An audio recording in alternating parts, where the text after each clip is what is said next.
Good evening, everyone. Here we are at the 8 o'clock storybook reading. My name is Charlayne Thornton-Joe, and tonight is our 130th reading. And once again, because it's dark outside, we are inside, keeping warm and away from flying bats. And once again, I want to thank all the readers from last week, all the wonderful books that were read, the writers, the illustrators, the publishers. And last week we were able to have Yvonne Raymond, who is the anchor reporter of CTV Vancouver Island. We had AJ Cruz, who was our number 36 day reader, making a comeback to read the book that he read that evening. And then we had Kylie Stanton, who is reporter for Global BC. And then on the Friday, we had the retired Victoria City Councillor, Martin Sager. So great readers last week, and we're looking forward to some great readers for this week. So once again, I tried to decide what books to read this week, and we're very lucky that the City of Victoria is a sponsor of the Victoria and Butler Book Prize, and it just happened quite recently. And every year, the books that are part of the entries for the Butler Victoria Book Prize are brought to City of Victoria, and we get a chance to read some of them. And I noticed this book was on the pile, and it's called Little Juniper Makes It Big by Aiden, Cassie. And when I read it, I loved it because I'm not a very tall person, and my family members are not very tall. And sometimes we complain that sometimes we just feel too short in a world that's made for taller people. And when I read this book, it warmed my heart and thought it would be great for others who don't feel quite as tall as they would like to be. So it's called Little Juniper Makes It Big. So here we go.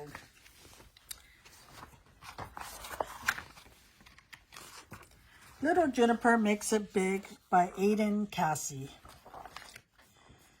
Juniper was little, too little, she thought. Adults only build things in adult sizes, she grumbled just loud enough for her mama to hear. If kids made houses, we'd make them so they fit properly. Like all clever children, she found unfairness most annoying. Patience, Junebug, her mama said. You're growing more every day. But 3 days later, Juniper was still no bigger. At bedtime, she couldn't concentrate on her book. For my whole entire life, everything's been too big for me, she thought.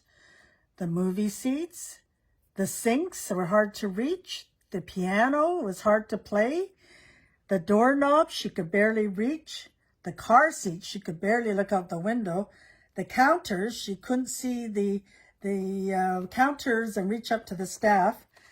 So later that night, Juniper's little thought grew. By breakfast, her little thought had become a big idea.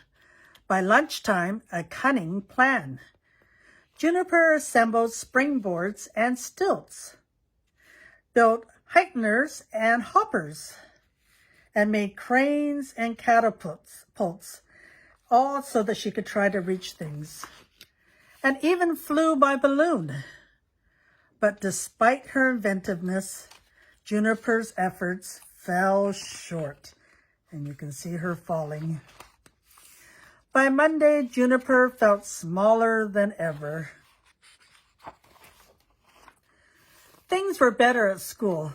At school, she didn't feel as little. At school, she was average. Some kids were taller, some were smaller. The new girl, Clove, was tiny. And there's Clove. She's the tiniest of all. And there you see Juniper. Juniper liked hanging out with Clove. She was amazing. Being small didn't stop her at all. Sweet salamanders, how did you do that? Asked Juniper. Grippy sharp nails, a parachute tail, and, she lowered her voice, extra stretchy armpit skin. You want to come over for a sleepover, she asked. We could practice jumping. Oh, yes, said Juniper.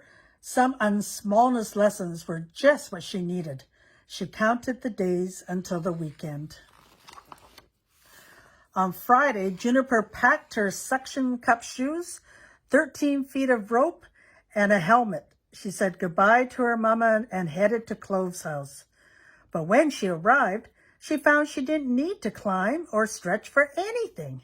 In Clove's house, Juniper was adult size. This house is perfect, thought Juniper. And you can see she seems to be out of fitting it with everything. Well, mostly perfect. Hide and seek was unexpectedly quick. Swinging was unexpectedly slow or surprisingly slow. And dress-ups were just awkward. And you see when they're jumping up and down, Juniper keeps hitting her head on the beams. By the time they got ready for bed, Juniper didn't feel small at all. Juniper, let's play at your house next time, said Clove. I bet it's huge. Bet I could hide in your sock drawer. Bet your bathtub feels like a pool. Clove actually seemed to enjoy being small. Juniper hadn't even thought about it that way, but a cramp in her tail made it hard to focus on the idea. See, she's too big for the bed. The next day, she returned to her way too big house. Our house is very nearly almost perfect, she said. And while there were plenty of things Juniper still didn't love about being little, and you see that she's fallen into the toilet, most things were wonderful. And here she is swimming in the bathtub like it's a swimming pool. And that is the end. And that's called Little Juniper Makes It Big by Aiden Cassie. So I thought that was a lovely book and enjoyed it. Hope you enjoyed it too. And I was very pleased and want to thank Veronica Cooper from Czech TV. Last night, she featured the 8 o'clock stories in her segment on Vital People. And I just want to really show my appreciation for her to doing that clip. And for Tuesday's reading, it will be the one and only Veronica Cooper doing the reading. And through the week, I'll let you know who the other readers are. So once again, hope you enjoyed the story for tonight. Take care, keep safe, and sweet dreams. Nighty-night.